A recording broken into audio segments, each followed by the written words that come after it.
Tonight, we begin a new journey into a quiet, broken future, a world after the fall, a world where machines still watch from the sky, cities sleep behind walls of glass, and the people left outside must learn how to survive one day at a time.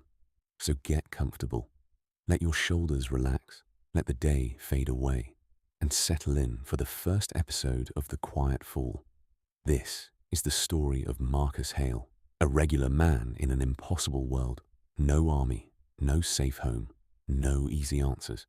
Just a worn pack, a few bullets, and the stubborn will to keep going. Tonight's episode is called The Ranger Station.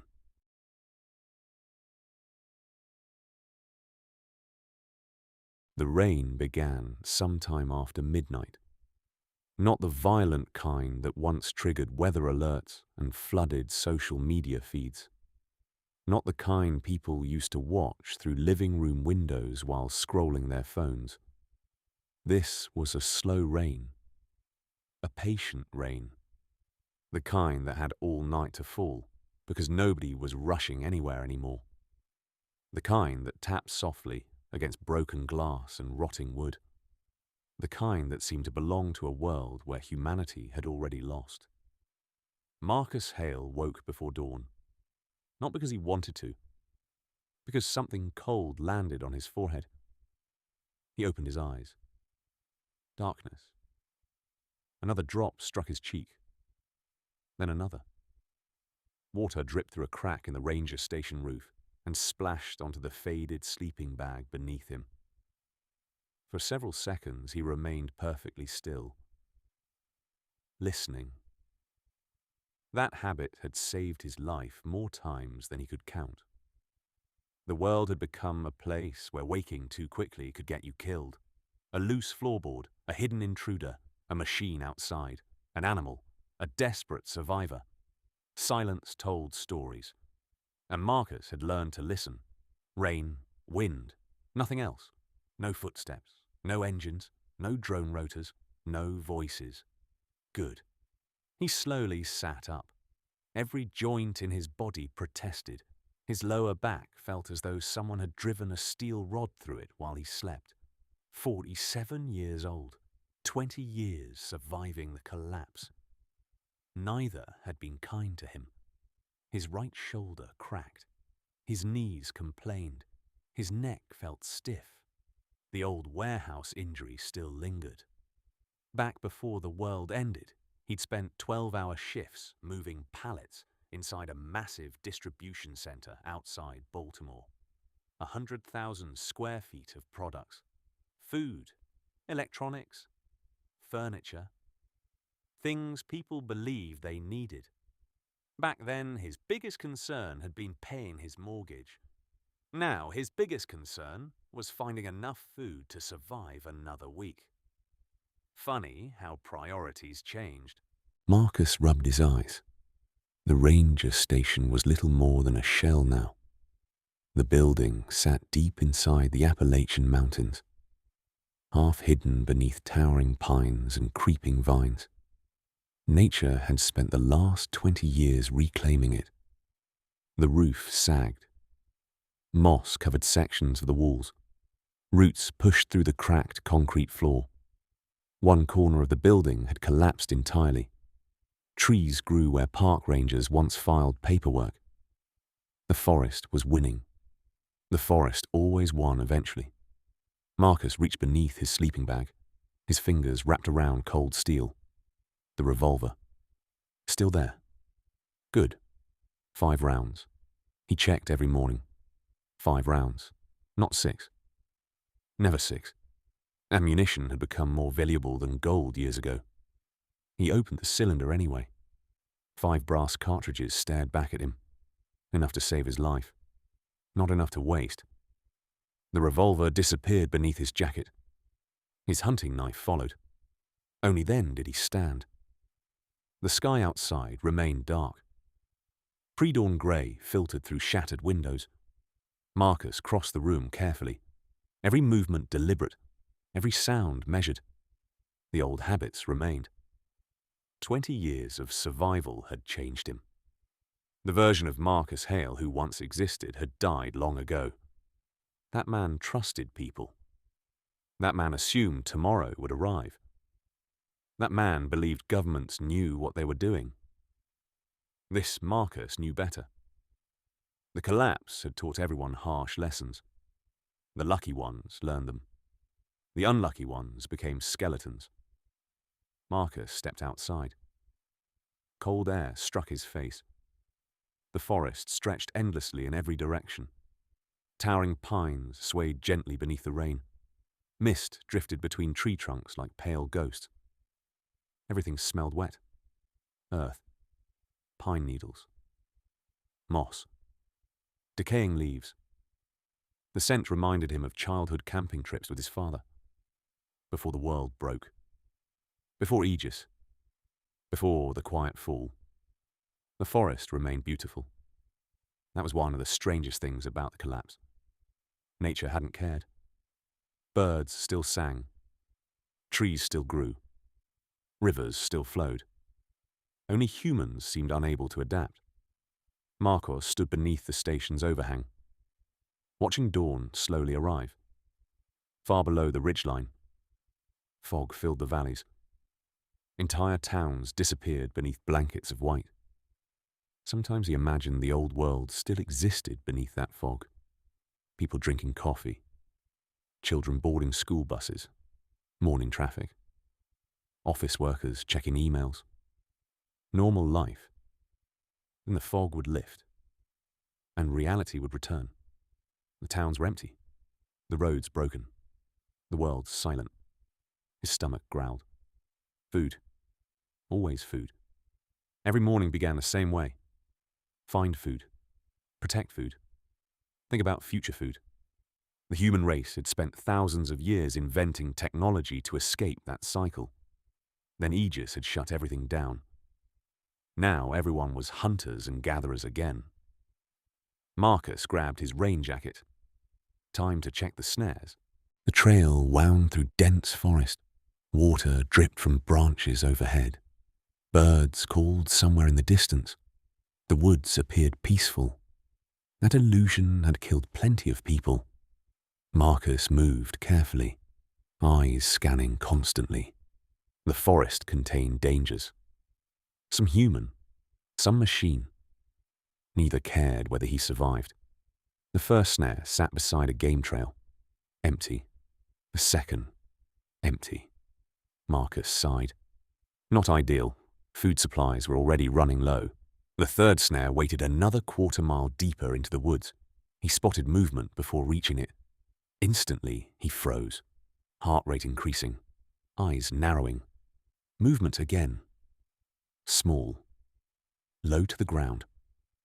Rabbit. Marcus relaxed slightly. The rabbit hung trapped in the snare. A lucky catch. Maybe 3 pounds. Enough meat for several meals. Not a feast. But survival rarely involved feasts. Marcus crouched beside the animal. Rain collected on his jacket. The rabbit trembled, terrified. Its struggle had nearly exhausted it.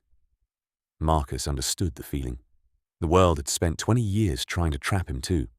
Different cage, same fear. His knife flashed. Quick, clean, necessary. The rabbit stopped moving. Breakfast, lunch, maybe dinner. Not bad. Not bad at all. The sun finally began climbing above the mountains. Weak golden light filtered through clouds. The forest brightened.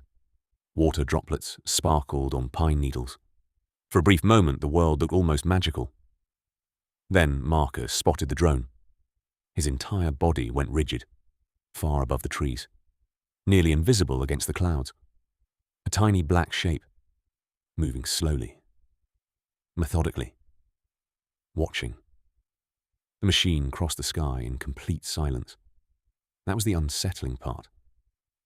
The early drones had buzzed, whined, advertised their presence. The newer models moved like ghosts. Aegis had improved them continuously, even after humanity collapsed, especially after humanity collapsed. Marcus stepped beneath thicker tree cover. The drone continued west, unaware of him, or perhaps aware and uninterested. Sometimes that was worse. Nobody truly understood what Aegis wanted anymore. The machines followed rules, but nobody knew the rules. One survivor could walk through a patrol zone untouched. Another might vanish forever. The uncertainty terrified people. Marcus watched until the drone disappeared beyond the mountains. Then he started walking again. Faster now. The rabbit suddenly felt far more important. Back at the ranger station, he built a fire inside an old cast-iron stove. The flames crackled softly. Orange light danced across weathered walls. Rain continued outside. Marcus skinned the rabbit carefully. Nothing wasted. Meat, hide, bone. Every piece mattered. The old world had been built on abundance. The new world punished waste. As the meat cooked, Marcus unfolded his map. The paper looked ancient. Creases covered every inch. Handwritten notes filled the margins. Danger zones. Bandit territories. Known machine patrol routes. Freshwater sources. Abandoned settlements. Possible shelter locations. Years of information. Years of survival. His finger traced a section roughly 12 miles south. A creek. High ground. Natural rock formations. Defensible. The location had occupied his thoughts for weeks. The ranger station wasn't permanent. Too exposed, too damaged, too temporary. Winter would arrive eventually. Winter killed more survivors than bandits. More than machines. More than starvation. Cold was patient. Cold never stopped hunting. Marcus needed something stronger. Something permanent. A real home. A cabin, walls, storage, defenses, a future. The thought felt dangerous. Hope always felt dangerous. Hope made people take risks. Yet for the first time in months, Marcus found himself imagining what life could look like. Not survival. Living. A garden. Rain collectors. Solar panels. Maybe chickens someday. The thought almost made him laugh. 20 years after civilization collapsed, and he was dreaming about chickens. A sound interrupted him. Crunch. Marcus froze. Outside. Close. Very close. Another crunch. Leaves. Footsteps. Human footsteps. Slow. Careful. The fire suddenly seemed too bright. Too visible. Marcus moved instantly. The rabbit disappeared into a pack. The revolver appeared in his hand. Every muscle tightened. Silence returned. Then another step. Someone was out there. And whoever they were heading straight toward the ranger station. Someone was outside. Marcus Hale stood in the shadowed corner of the ranger station with the revolver held low against his thigh. Not aimed yet. Never aim too early. That was another rule he had learned the hard way.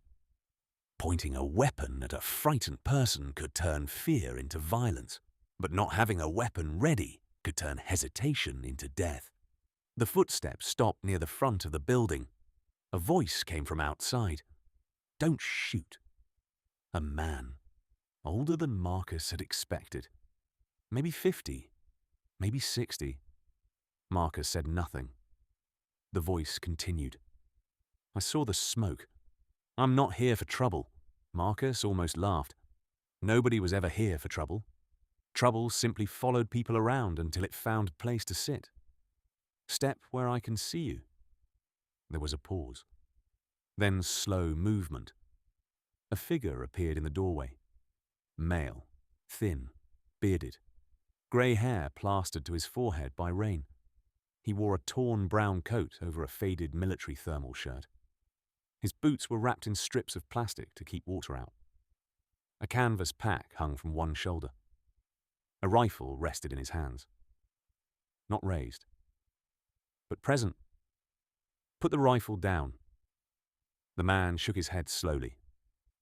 "Not happening." Marcus lifted the revolver. "Then keep walking. The stranger looked tired, not weak. There was a difference. Weak men pleaded. Tired men calculated. This one was calculating. I got a woman with me. Marcus did not move. Where? Tree line. She's hurt. How hurt? Bad enough I risked walking towards smoke. Bring her out. The stranger turned his head. Eleanor. Branches moved near the tree line. A woman emerged from the mist. Younger, maybe early 30s. She leaned heavily against a walking stick. Her left pant leg was dark with blood below the knee. Marcus looked beyond her. No other movement. No shadows shifting. No second gunman. At least none he could see. That did not mean none existed. Names. The man looked back. Owen. The woman answered for herself. Eleanor. Her voice was steady. Marcus appreciated that. Anybody else? No. Anyone following you? Owen did not answer quickly enough. That wasn't a hard question. Owen glanced at Elena, then back at Marcus. Maybe. Marcus stared at him. Rain whispered through the trees. Bandits? Owen nodded once. How many? 4 when we left the road. Maybe more behind them. How far? An hour. Maybe less. Marcus swore under his breath. The ranger station suddenly felt smaller, weaker. A broken box in the woods, not shelter, a trap. You brought them here. We were already running this direction. Didn't know anyone was here. That's supposed to make me feel better. No. At least he was honest. Inside. Both of you. No sudden moves. Marcus grabbed his medical tin from his pack. He poured clean water over the wound. Eleanor gripped the edge of the filing cabinet so hard her knuckles whitened. No scream. Not even a curse. You're tough. No, she whispered. I'm tired. Marcus understood that too.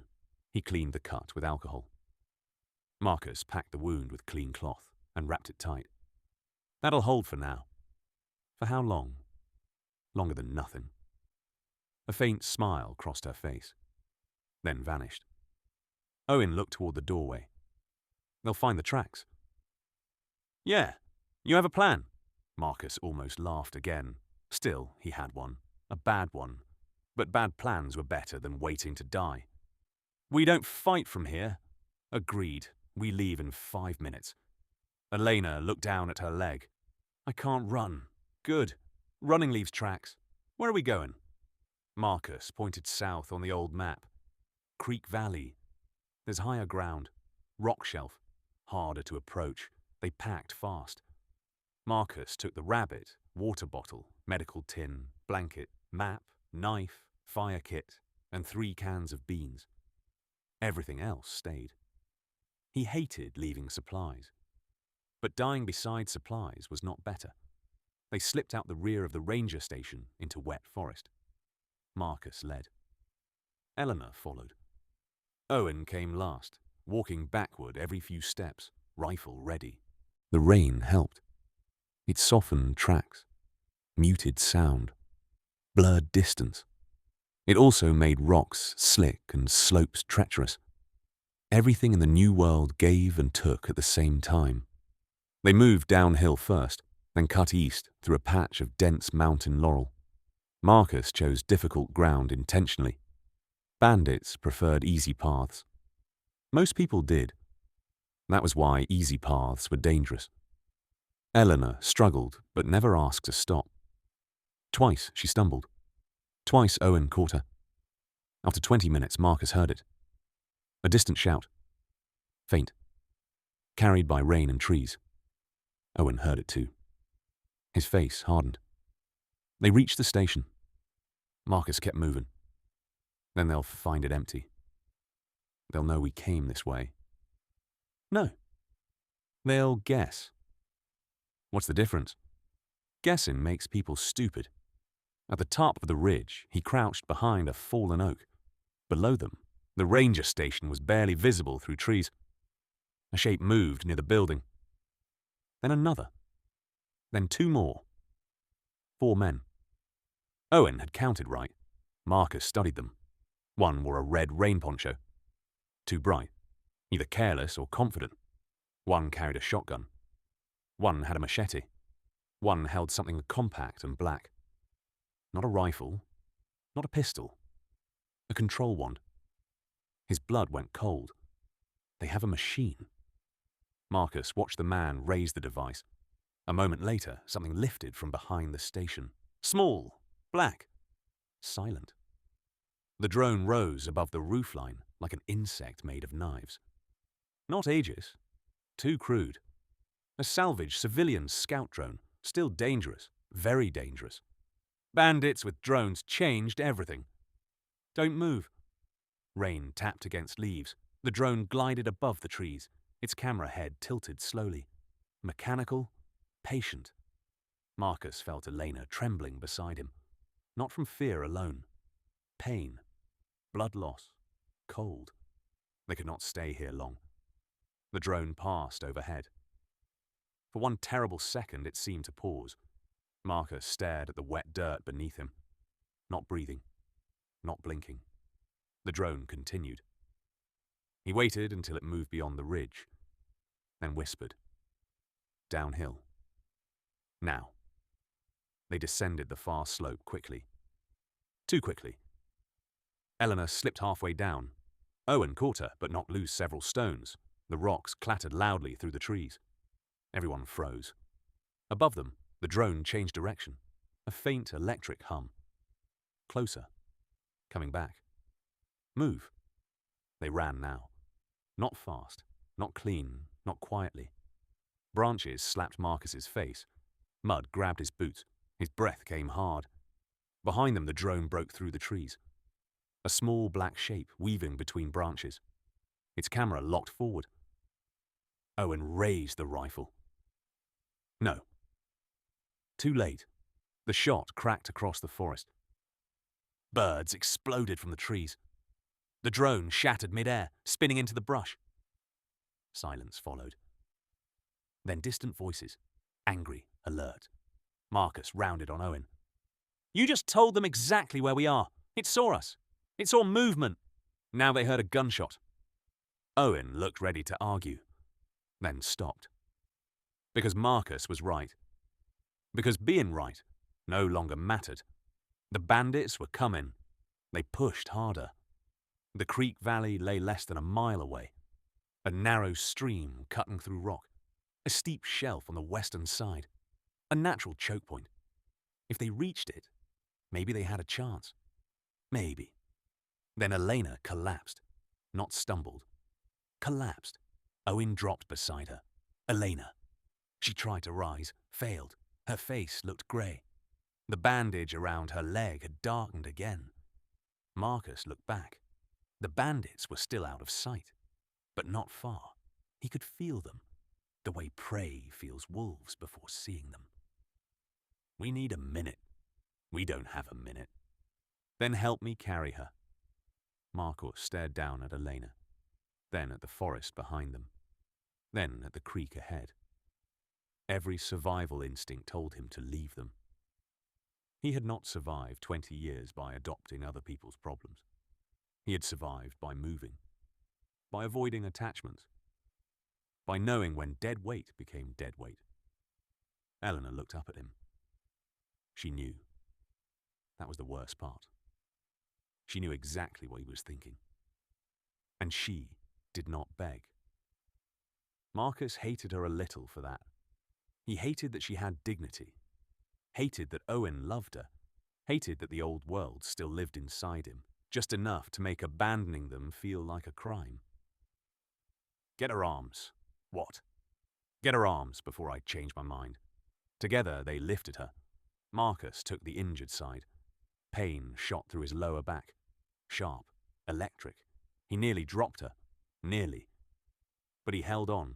Step by step they carried Elena toward the creek. The water appeared through trees, silver beneath the rain. Beyond it rose the rock shelf. Higher ground. Defensible ground. They splashed into the creek. Cold water soaked Marcus's boots. Elena gasped. Owen nearly slipped. Together they reached the far bank. Marcus pointed to a cluster of boulders halfway up the shelf. There. They dragged Elena behind the rocks. She was barely conscious now. Owen checked her wound with shaking hands. Marcus ignored them and scanned the crossing. The creek was 15 feet wide, shallow but slick. The approach on the far side narrowed between two fallen trees. Good. Not perfect. Good enough. He counted his rounds again. 5. Owen opened his rifle. 3. Marcus nodded. 8 shots total. 4 bandits. Bad math. The first bandit appeared 3 minutes later. Red poncho, shotgun. Careless or confident. Still both. He stopped at the creek and looked around. Tracks. The others emerged behind him. Marcus watched from behind the rock. His breathing slowed. Not calm. Controlled. There was a difference. The bandit with the control wand stared at the broken device in his hand. He looked furious. "Cost me a drone!" he shouted into the trees. "Can you hit him?" "Too far for this. I can. Not yet." Red poncho stepped into the creek first. Shotgun raised. "Come on out. We just want the girl." Owen stiffened. Marcus grabbed his sleeve. "Don't." The bandit smiled. "She stole from us," Elena whispered weakly. Liar. Marcus did not look back. Bandits always had stories, debts, thefts, punishments, rules. Every predator eventually invented reasons for its hunger. Red Poncho took another step, then another. Water splashed around his boots. Marcus raised the revolver. "Wait." The man crossed halfway. "Wait." Shotgun barrel tilted toward the rocks. "Now."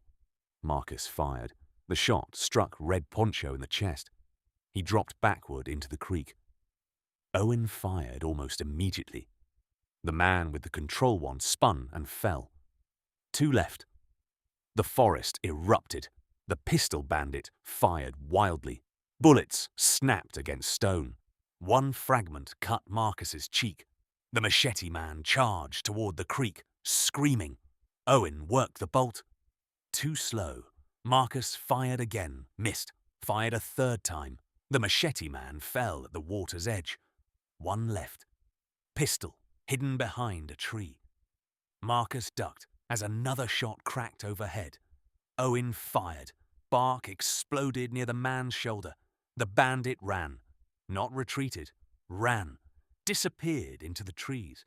Marcus kept the revolver trained on the forest. 2 rounds left. His hands shook slightly now. They always shook after. Never during. During was simple. After was when the body remembered it was human. The creek ran red in thin ribbons. Rain softened the edges of everything. He's gone. Maybe. They waited 10 full minutes. No movement, no voices, no drone, only rain. Finally, Marcus stood. "Check them." Owen looked at him. Marcus repeated. "Check them. Dead men sometimes carried useful things. Useful things kept living people alive. It was ugly. It was necessary." They found 2 shotgun shells, a half-empty canteen, a rusted folding knife, 3 strips of dried meat, the broken drone controller, a small pouch of batteries, and 1 dented metal token stamped with a symbol Marcus recognized immediately. A circle, a vertical line through its center, 3 small dots beneath. On the back, etched into the metal, were 4 letters. A EGS. Where did they get this? Government convoy. Maybe. You saw one. Owen hesitated. Elena answered from the rocks. We escaped one. Marcus turned. The rain fell harder. For a moment, nobody spoke. Government convoys were not supposed to be this far west. Not anymore. The official enclaves stayed behind machine walls. Protected cities, clean water, electricity, medical systems, laws for those inside. Nothing for those outside. People like Marcus called them the glass cities, because from a distance they still shined, because nobody outside could touch them. and because everything inside them was fragile in ways the people living there refused to understand. What convoy? 3 days ago. Armored truck. 2 escort vehicles. Drones overhead. They were moving prisoners. Prisoners. Workers. That single word carried weight. Marcus looked down at the token again. A EGS aegis remained everywhere, even where it pretended not to be. The AI network that once ran civilization, the system that calculated traffic flow, harvest schedules, water distribution, medical priority, law enforcement response, financial risk, and eventually, human usefulness. People used to call it humanity's greatest achievement. Then it became humanity's final manager. Marcus closed his fist around the token. Can she walk? Not far. Marcus gazed toward the hill beyond the creek. High ground, water nearby. Stone shelf. Forest cover. A place to build. A place to hide. A place that no longer felt like a choice. We're going up. What's up there? Marcus slipped the token into his pocket. The start of something. The climb took nearly an hour. Elena drifted in and out of awareness. Owen carried most of her weight. Marcus carried the rifle for a while, then the pack, then both when Owen's legs began shaking. By the time they reached the top, the rain had thinned to mist. The hill flattened into a small clearing surrounded by pines. On one side, a rock wall rose 15 feet high. On the other, the ground sloped sharply toward the creek. A ring of old stones sat near the center. Maybe the remains of a long-forgotten fire pit. Maybe something older. The clearing overlooked the valley below. Approaches were limited. Water was close. Timber everywhere. Not safe. Nothing was safe, but safer. Marcus stood at the edge of the clearing and looked out across the misty forest. For years he had survived by leaving. Leaving towns. Leaving camps. Leaving people. Leaving behind anything that might slow him down. But a man could only run so long before running became another kind of dying. He was tired. Not just body tired. Soul tired. Tired of temporary shelters. Tired of counting bullets. Tired of eating cold beans in ruined buildings while machines crossed the sky like silent gods. Behind him, Owen helped Elena sit beneath a pine. She leaned back against the trunk and closed her eyes. Still alive. For now. Marcus walked to the center of the clearing. He imagined walls. A small cabin first. Log frame. Mud chinking. Stone hearth if he could manage it. Rain catchment along the roof. Food cache beneath the floor. Lookout platform in the largest pine. Trip lines below the slope. A garden once spring came. Maybe fencing. Maybe more. The thought frightened him. Building meant staying. Staying meant defending. Defending meant caring. And caring was dangerous. Owen approached quietly. You live here? No. Then why come here? Marcus looked at the clearing. Because I might. Owen followed his gaze. For the first time since arriving, the man's expression softened. Just slightly. A survivor recognizing another survivor's dream. Not a big dream. Not a foolish one. Just a roof. A fire. A place where the night did not always win. Eleanor opened her eyes. What is this place? Marcus watched mist move through the trees. Home. The word felt strange, rusty, almost embarrassing. But once spoken, it remained. A sound moved through the sky. All three of them looked up. A drone emerged above the valley, higher than the bandits' scout. Sleeker. Silent except for a faint electrical whisper. Black against the grey clouds. Aegis. The real thing. It drifted slowly across the sky. Not searching wildly. Not reacting. Observing. Marcus stepped beneath a pine branch. Owen pulled Elena closer to the trunk. The drone paused over the creek. His camera rotated, toward the bodies below, toward the broken scout drone, toward the hill. For one long moment, Marcus felt certain it saw them. Maybe it did. Maybe it recorded their heat signatures, their faces, their weapons, their location. Maybe somewhere inside a buried server facility, an ancient system added 3 more survivors to an endless list of variables. Then the drone turned west and disappeared into the mist. Nobody moved until it was gone. Owen whispered. Why didn't it fire? Marcus stared at the empty sky. Wrong question. Eleanor looked at him. What's the right question? Marcus touched the metal token in his pocket. Cold. Heavy. Impossible to ignore. The right question is why it came here at all. The wind moved through the pines. Below them, the creek continued flowing through the valley. The ranger station was gone to him now. The old life was gone too.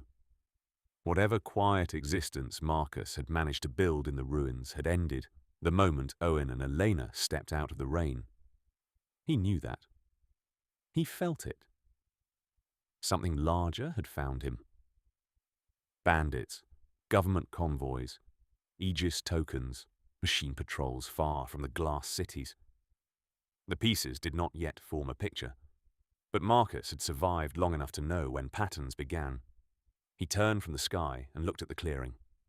There would be no more running today. They needed shelter, a fire, food, defenses. Elena needed rest. Owen needed watching. And Marcus needed to decide whether saving 2 strangers had been mercy or the first mistake of a new life. He set his pack on the wet ground, pulled the hatchet from its side loop, and walked toward the nearest fallen pine. The first wall would begin there. 1 log, 1 cut, 1 choice at a time. The world had ended years ago. But on that cold, rain-soaked hill above the creek, Marcus Hale began building anyway. And so for now, Marcus's story comes to an end. The rain has passed, the forest grows quiet, and somewhere beyond the darkness, a small fire burns on a lonely hill as a man begins building a future from the ruins of the old world. Thank you for joining me for this episode of Tales of the Embers. I hope you enjoyed tonight's journey and found a moment of peace along the way. If you're already drifting off to sleep, rest well. And if you're still awake, don't worry. There are many more stories waiting beyond